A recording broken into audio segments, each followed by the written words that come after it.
नमस्कार दोस्तों, मैं अतुल सिंह। स्वागत है आपका इन्वेस्ट कर लो भाई चैनल में। भारत की स्पेशलिटी केमिकल्स और एग्रो केमिकल्स इंडस्ट्री एक बहुत बड़े बदलाव के दौर से गुजर रही है। Global trade tensions, tariffs, Chinese competition और डोमेस्टिक डिमांड, इन सब के बीच एक कंपनी ने लगातार अपना स्थान बनाया है, पीआई इंडस्ट्रीज लिमिटेड। आज मैं आपको पीआई इंडस्ट्रीज की पूरी कहानी बताऊंगा। कंपनी की ताकत क्या है, उसके ताज़ा फाइनेंशियल्स कौन से हैं, किस सेगमेंट में अच्छा कर रहे हैं, कहाँ चैलेंजेस हैं, लॉन्ग टर्म आउटलुक क्या कहता है।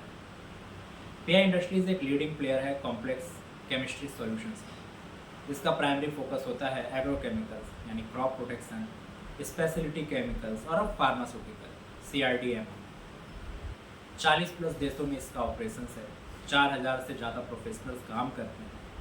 10 ओवरसीज ऑफिसेज है और 15,000 डिस्ट्रीब्यूटर्स का नेटवर्क है। एग्रोकेमिकल्स इसका कोर स्ट्रेंथ है, लेकिन स्ट्रेटेजी अब डाइवर्सिफिकेशन की तरफ है, हाई वैल्यू फार्मा और स्पेशलिटी वर्टिकल्स में।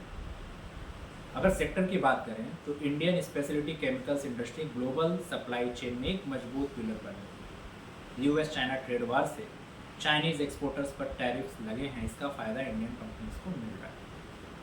FY28 तक एग्रोकेमिकल्स का डोमेस्टिक डिमांड करीब 9% CAGR से बढ़ रहा है। Export market US, Brazil, south China, south east Asia growth के की ड्राइवर्स हैं।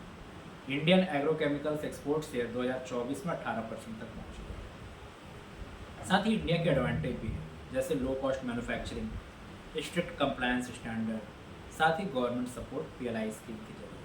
लेकिन चैलेंजेस भी हैं, जैसे Chinese dumping, global pricing pressure और हाई इनपुट कॉस्ट मार्जिन्स को दबा देते हैं।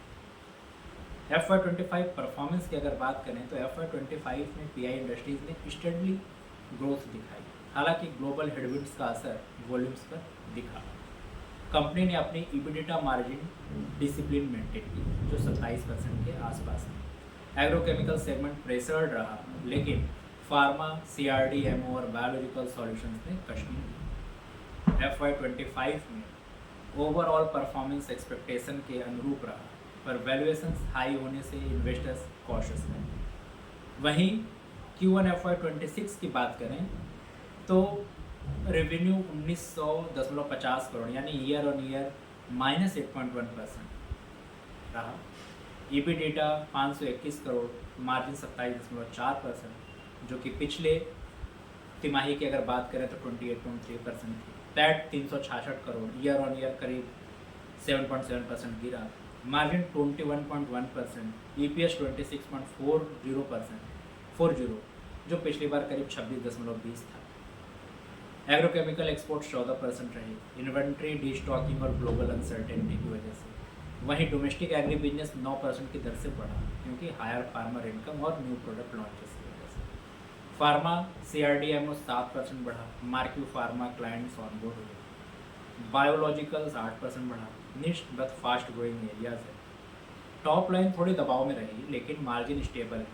एक्सपोर्ट वीकनेस को डोमेस्टिक और फार्मा वर्टिकल ने बैलेंस कर दिया। अगर हम आउटलुक और वैल्यूएशंस की बात करें तो FY26 रेवेन्यू गाइडेंस कंपनी का है 8,376 crore, 10% year on year growth.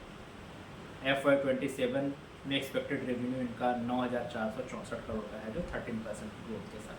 And 28 में रेवेन्यू 10,883 करोड़, जो 15% ग्रोथ दिखा रहा है। ग्रोथ ड्राइवर्स क्या हो सकते हैं कंपनी को? Agrochemicals, domestic demand CAGR 20% expected है। फार्मा CRDMO ऑर्डर बुक करीब 1200 से 1500 करोड़ का एनुअली इन्हें मिल रहा है।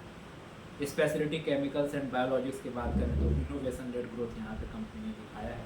साथ ही R&D इन्वेस्टमेंट, जो एक लॉन्ग टर्म मोड है पीआई इंडस्ट्री का। तो कंपनी अभी भी प्रीमियम वैल्यूएशंस पर ट्रेड करती नज़र आ रही है। एग्जीक्यूशन रिस्क और नियर टर्म ग्रोथ प्रेशर्स को देखते हुए एनालिस्ट जो हैं मार्केट में वो कॉशियस है। लॉन्ग टर्म इन्वेस्टर्स डाइवर्सिफिकेशन और इनोवेशन पर भरोसा रख सकते हैं।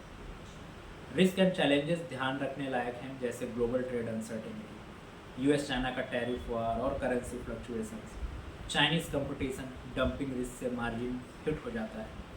साथ ही input cost, raw material prices अगर बढ़ गए इन्वेंट्री डिस्टॉकिंग करनी पड़ेगी, तो इससे क्या एक्सपोर्ट मार्केट में डिमांड रिकवरी स्लो हो जाती है। साथ ही रेगुलेटरी प्रेशर है, जैसे कंप्लायंस स्ट्रिक्ट हो रही है। इन सब रिस्क के बावजूद पीआई की स्ट्रेंथ इसकी डाइवर्सिफाइड पाइपलाइन और लॉन्ग टर्म क्लाइंट रिलेशनशिप है। स्ट्रॉन्ग डोमेस्टिक ब्रांड पोर्टफोलियो इस कंपनी के पास है।